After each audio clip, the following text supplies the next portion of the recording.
அப்புறம் என்ன சித்ரா, நீ என்ன லவ் பண்ணல, நம்ம கல்யாணம் பண்ணிக்கலாம்ல, சந்தோஷமா வாழலாம் சித்ரா. நீ நல்லவங்கிறதுனால உன்னை என்னால லவ் பண்ண முடியாது. உன்னை எனக்கு பிடிக்கும், ஆனா லவ் மட்டும் வேண்டாம். ஏன் பண்ண முடியாது சொல்லு சித்ரா. வாழ்க்கை சந்தோஷமா வாழறதுக்காக தான். அதுக்கு மனசுக்கு பிடிச்சவனோட தான் கல்யாணம் பண்ணி வாழ முடியும். வலுக்கட்டாயமா உங்க கூட வாழ முடியாது. உங்களுக்கு என் கூட வாழ ஆசை, அதுல தப்பில்ல. ஆனா எனக்கு உங்க கூட வாழ விருப்பம் இல்ல. அதுக்காக உங்களை பிடிக்காதுன்னு சொல்றேன்னு அர்த்தம் இல்ல. உங்களை பிடிக்கும் எனக்கு. உங்களுக்குள்ள இருக்கிற சந்தோஷத்தையும் துக்கத்தையும் என்கிட்ட சொல்லுங்க, நான் அதை பகிர்ந்துக்கிறேன். ஆனா அதுக்காக என்ன பொண்டாட்டியே நினைக்காதீங்க, ஒரு நல்ல தோழிய நினைச்சுக்கணும்.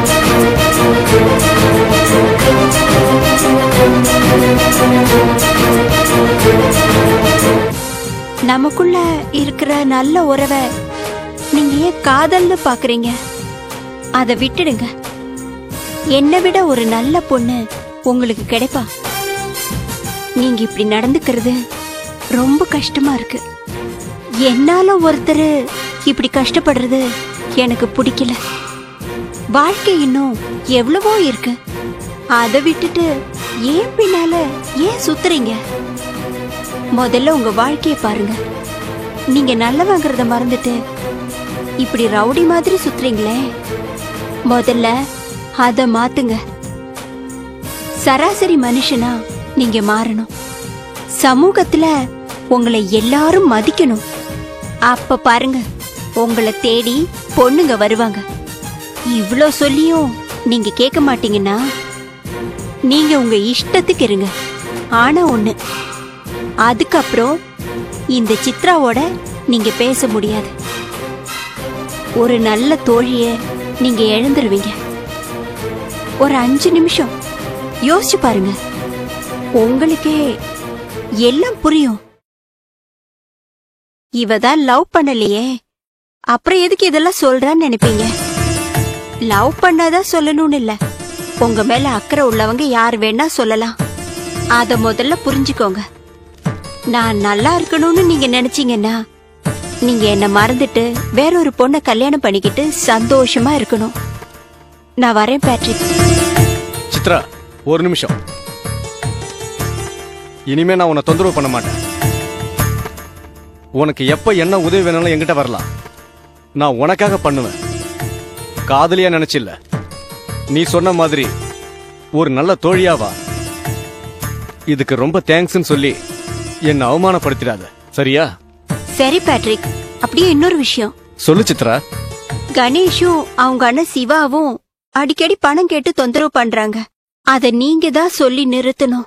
இப்பதான் தொழிலை விட்டு நல்லவனா வாழணும்னு சொன்ன. இல்ல, கவலைப்படாத. இனிமே அவனுக்கு வரமாட்டானுங்க. அப்படியே வந்தாலும் சிடிய போலீஸ் கிட்ட தர சொல்லு. போலீஸ் கிட்டயா? என்ன சொல்றீங்க நீங்க? போலீஸ் கிட்ட போனீங்கன்னா என்ன நடக்கும்னு உங்களுக்கு தெரியாதா? கவலைப்படாத, அவனுங்க போலீஸ் கிட்ட தரமாட்டானுங்க.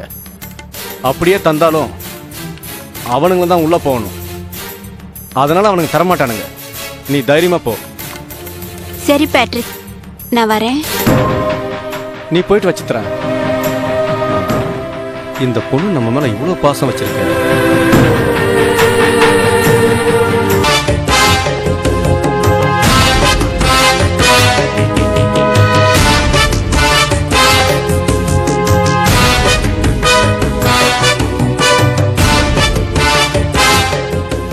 ஹாய் ராஜா, எப்படி இருக்கீங்க?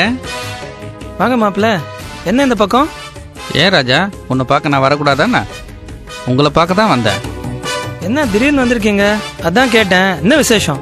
மச்சான், உலகத்தில் 1000 உறவு இருந்தாலும் பொண்டாட்டி பிள்ளைங்களை தாய் மாமனை நம்பி தான் விட்டுட்டு போவாங்க. மிலிட்ரிக்கு போகிறவன் தாய் மாமன் வீட்டில் தான் விட்டுட்டு போவான். ஃபாரினில் போய் வேலை பார்க்குறவங்க கூட தாய் மாமன் வீட்டில் தான் பொறுப்பாக விட்டுட்டு போகிறான். அதுக்கு என்ன இப்போ? ராஜா, மலை ஏற போனாலும் மச்சான் தயவு வேணும்னு சொல்லுவாங்க. உலகத்தில் 1000 உறவு இருந்தாலும் பணம் இருந்தாதான் பாசத்தை காட்டுவாங்க. ஆனா மச்சான் மட்டும்தான் பணத்தெல்லாம் பார்க்காம மனசை பார்த்து பாசம் காட்டுவாங்க. இப்ப என்ன மாப்பிள்ள சொல்ல வரீங்க? மச்சான், எத்தனை உறவு நமக்கு இருந்தாலும் உண்மையான உறவு தாய் மாமா உறவு தான். எவ்வளவு பெரிய கோடீஸ்வரனா இருந்தாலும் அவன் பொண்ணு சடங்குக்கு தாய் மாமன் தான் தலைமை தாங்கி நடத்தி வைப்பான். அவன் தான் முதல் மரியாதை செய்யணும். ஆமா, நான் இல்லைன்னு சொல்லியே. அப்படிப்பட்ட தாய் மாமன் நீங்க. என் மச்சான், நமக்குள்ள 1000 இருக்கும். எந்த பிரச்சனையா இருந்தாலும் நமக்குள்ள தீர்த்துக்கணும். 3வது மனுஷங்கிட்ட போய் சொல்லி பிரச்சனை பண்ணக்கூடாது. எங்க சித்தி 3வது மனுஷியா? கண்டிப்பா. அவங்களுக்குன்னு ஒரு குடும்பம் இருக்கா என்ன? பாசம்னா என்னன்னு தெரியுமா? அவங்களுக்கு எதுவுமே புரியாது. அவங்களுக்கு தெரிஞ்சதெல்லாம் கட்ட பஞ்சாயத்து, வெட்டு, குத்து, இதுதான். அவங்க போய் என்கிட்ட லா பாயிண்ட் பேசுறாங்க. என் தகுதி என்ன, என் ரேஞ்ச் என்னன்னு தெரியாம ரோட்ல போறவங்க கிட்ட பேசுற மாதிரி வீட்டு மாப்பிள்ள கிட்ட பேசுறாங்க. அப்படி என்ன தப்பு செஞ்சுட்டேன்? பானு எங்க போயிருக்கான்னு கேட்டீங்க.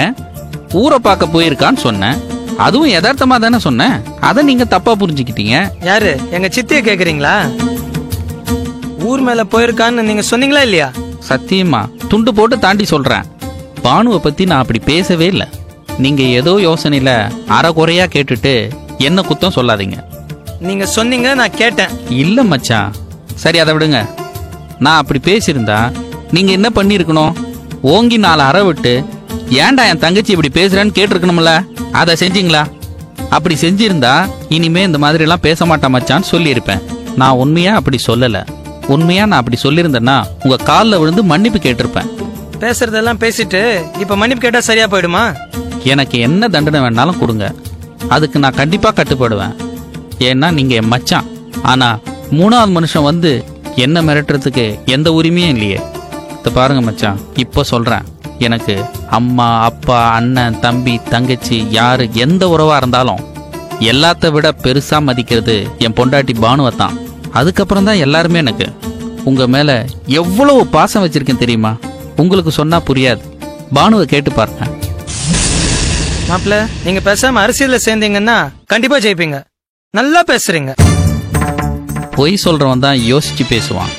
உண்மையை பேசுறவன் மனசுல இருக்கிறத அப்படியே கொட்டிடுவான். நான் உண்மையை தான் சொல்றேன். நீங்க சொல்றத நம்பதான் வேணாமான்ட்டு ஒரே யோசனையா இருக்கு. மச்சான், நீங்க நம்பாட்டி போங்க. ஆனா உங்க தங்கச்சி என்கிட்ட சந்தோஷமா தான் குடும்பம் நடத்துறா. அதை நம்புவீங்கல்ல? என் தங்கச்சி தான் சொல்ல மாட்டேன்றாளே. அவ சொன்னாதான் எது நிஜம்ன்றது தெரிஞ்சு போயிடுமே. நம்பல. இவ்வளவு பேசியும் நம்பல. அதுக்கப்புறம் உங்ககிட்ட பேசுறது டோட்டலா வேஸ்ட் தான். சரி மாப்பிள்ள, உடனே கோபப்படுறீங்க. மச்சான், இந்த உலகத்துக்கு நாம நல்லா வாழ்ந்தா பிடிக்காது. யாராவது உள்ள பூந்து குடும்பத்துல குழப்பம் உண்டாகிட்டு போயிடுவாங்க. இதையே தொழிலா வச்சிருக்காங்க.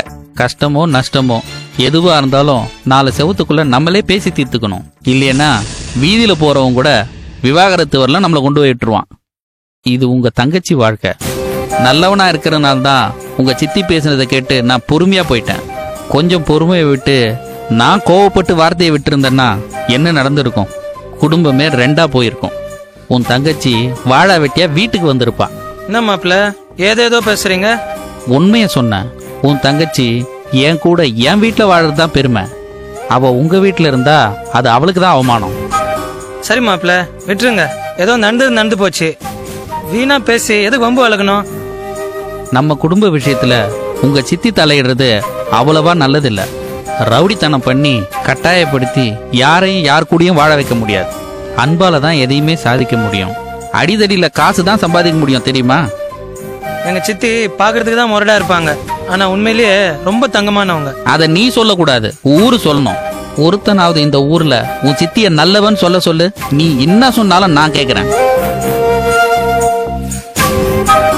மச்சான், பொம்பளையா இருக்கணும். அதாவது அச்சம், மடம், நாணம், பயிர்ப்புன்னு சொல்லுவாங்களே, அதான் அது இருக்கணும். அப்பதான் மரியாதை. கத்தி, அருவா, கம்பு, கட்ட பஞ்சாயத்து அப்படின்னு இருந்தா பொம்பளைன்னு எப்படி சொல்லுவாங்க? பொறுக்கின்னு தான் சொல்லுவாங்க. சித்தி நல்லதுக்கு தான் போராடுவாங்க. அடிதடின்னு இறங்கிட்டா யாரும் நல்லவங்கன்னு சொல்ல மாட்டாங்க. இப்படி ஒரு உறவு உங்களுக்கு இருந்தா பின்னாடி உங்களுக்கு தான் பிரச்சனை. பணத்துக்கு ஆசைப்பட்டு ரவுடித்தனம் பண்றவங்களுக்கு 1000 எதிரிங்க இருப்பாங்க. அவங்களால நாளைக்கு நமக்கு தான் பிரச்சனையாகும். சொல்றத சொல்லிட்டேன். கேட்கறதும் கேட்காததும் உங்க விருப்பம். இவதான் குழப்புறானோ? இவ்வளவு எதுக்கு? உங்க சித்தி நல்லவளா இருந்தா உங்க வீட்டோட தானே இருந்திருக்கணும். உங்க அம்மா ரொம்ப புத்திசாலி. அதான் கிட்டவே சேர்க்கல. சேர்த்தா உங்க குடும்பத்துக்கு வினையே உங்க சித்தி தான். மனசுல நல்லா வச்சுக்க. மாப்பிள்ள, என் சித்தியை பத்தி நீங்க எப்படி வேணா நினைச்சுக்கோங்க.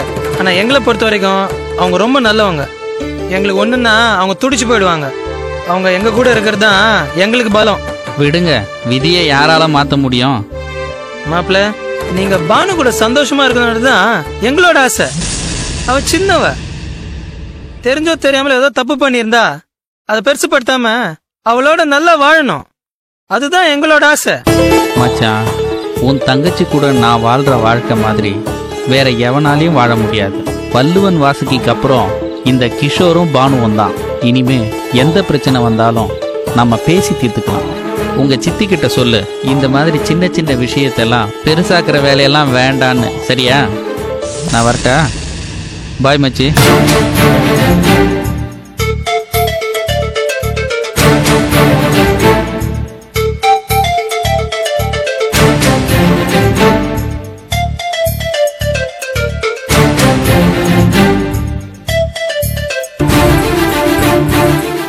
என்ன சித்திர சொல்ற நீ?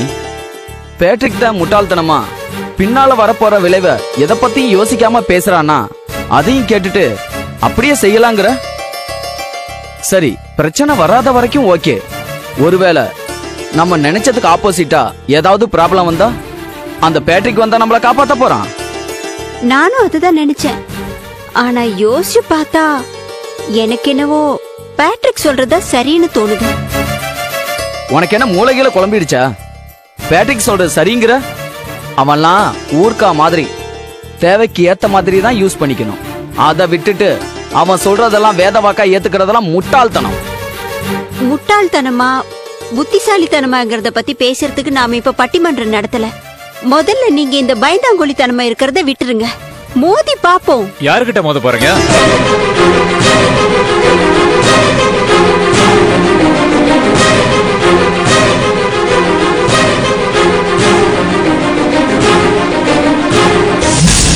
என்ன சார் இப்படி ஷாக் ரியாக்ஷன் கொடுக்குறீங்க? நீ எதுக்கு இப்ப இங்க வந்த? எதுக்கு சார் வருவாங்க? உங்களுக்கு தெரியாதா? அதான் எல்லாம் முடிஞ்சிடுச்சுல, அப்புறம் என்ன உனக்கு இங்க வேலை? யார் சொன்னது எல்லாம் முடிஞ்சிருச்சுன்னு?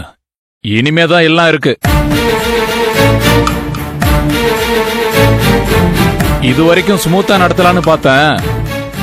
அதுக்கு நீங்க சரி வரல. இப்ப என்னதான் வேணும் உனக்கு? பணம் தான். பணமா? பணம்லாம் தர முடியாது. இப்படி சொன்னா எப்படி? உங்களை நம்பி நிறைய கமிட்மெண்ட் பண்ணிட்டேன். சோ நீங்க தந்துதான் ஆகணும். இல்லனா உங்க மானம், மரியாதை, உங்க கம்பெனி எல்லாம் இல்லாம போயிடும். உங்களுக்கு தெரியாதா என்ன? மானம், மரியாதை, கம்பெனி இதெல்லாம் இருந்தாதான் பணம் சம்பாதிக்க முடியும். ஒரு நிமிஷம் நான் உங்களுக்கு டைம் தரேன். நல்லா யோசிச்சு சொல்லுங்க சார். ஜெயிலுக்கு போறீங்களா இல்ல பணத்தை தரீங்களா? வாய மூடுறா. என்ன விட்டா ரொம்ப பேசிக்கிட்டே போற? ஏ தோடா, எதுக்கு மேடம் டென்ஷன் ஆகுறீங்க? உங்களை ஒன்னும் பண்ண மாட்டேன். நீங்க கவலைப்பட வேண்டாம். உங்களை விட்டு வைக்கிறக்கும் காரணம் இருக்கு. எங்க பேட்ரிக் அண்ணனாலதான் உங்களை விட்டு வைக்கிறேன். இல்லனா என்னடா பண்ணுவ? என்ன பண்ணுவேன்னு கேட்டேன். ஏதோ தப்பு செஞ்சிட்டோம். ஒரு தடவை காசு வாங்கினா பரவாயில்ல, அடிக்கடி வந்து காசு வாங்கினா என்னடா அர்த்தம்? அவன் வர காசு கேக்குறான், நீயும் வந்து காசு கேக்குற. விட்டா மாம மச்சான் எல்லாரும் வந்து காசு கேட்பீங்க போல இருக்கு. காமெடி பண்ணாதீங்க மேடம். காசு தர மாட்டேன்னு நீங்க சொல்லாதீங்க. இதோ இந்த எம்டி சொல்லட்டும், பார்க்கலாம். சொல்லுவாருன்னு நினைக்கிறீங்க? அவர் என்னடா சொல்றது? நான் சொல்றேன், தர மாட்டாரு, தர முடியாது. உன்னால என்ன பண்ண முடியுமோ பண்ணிக்கோடா. சித்ரா, நீ கொஞ்சம் சும்மா இருக்கியா? என்ன சார், உங்களை பத்தி இப்படி பேசுறா, என்ன சும்மாருன்னு சொல்றீங்க? விடு சித்ரா, எல்லாம் நான் பாத்துக்கிறேன். அதான் சும்மா இருக்க சொல்றாருல்ல மேடம், சும்மா இருங்க. நீங்க அவங்கிட்ட பணம் தர முடியாதுன்னு சொல்லுங்க. சார், அவங்க பேச்சு இவங்க பேச்சு கேட்டு முடியாதுன்னு சொல்லிட்டீங்கன்னா அவ்வளவுதான். ஆமா, உங்ககிட்ட பணம் கேட்க கூடாதுன்னு பேட்ரிக் கிட்ட சொன்னீங்களா? நீங்க யாருக்கிட்ட சொன்னாலும் நான் பயப்பட மாட்டேன். எந்த கொம்பனாலும் என்ன ஒண்ணும் பண்ண முடியாது. இன்னும் 2 நாள் டைம் தரேன். அதுக்குள்ள பணம் வந்தாகணும். இல்ல சிடிய போலீஸ் கிட்ட கொடுத்துருவேன். அப்புறம் நீங்க ஜெயிலுக்கு தான் போகணும். போலீஸ் கிட்ட தானே போய் கூடுறா. என்னது குடுறாவா? கொடுத்தா என்ன ஆகணும் தெரியும்ல? எல்லாம் எனக்கு தெரியும். என் கூட சேர்ந்து நீயும் உங்க அண்ணனும் தான் மாட்டுவீங்க. நாங்க எதுக்கு மாட்டோம்? கொலைக்கு துணை போனதுக்கும் அதை இத்தனை நாள் சொல்லாம இருந்ததுக்கும் அத வச்சு நீங்க என்கிட்ட வாங்கின பணத்துக்கும் தான். என்ன பயமா இருக்கா? நானே பெரிய கிரிமினல், என்கிட்டயே மிரட்டி பாக்குறியா? பேட் எடுத்தவன் எல்லாம் டெண்டல்கர் ஆக முடியாது. ஒழுங்கு மரியாதையா இங்க இருந்து போயிடு. மேடம், ஒரு 50,000. டேய் போடான்னா போடா.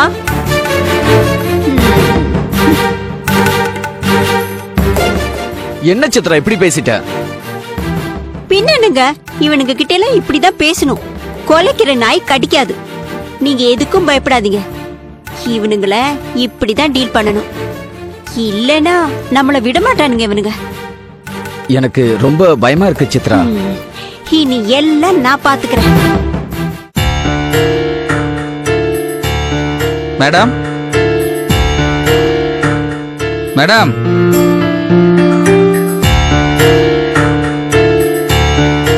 மேடம் இல்லையா?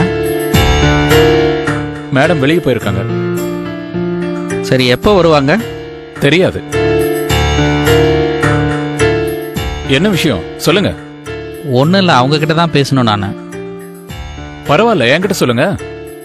அது உங்களுக்கு தேவையில்லாத விஷயமாச்சே. நீங்க சொல்லுங்க. எது தேவை எது தேவையில்லைங்கிறத நான் முடிவு பண்றேன்.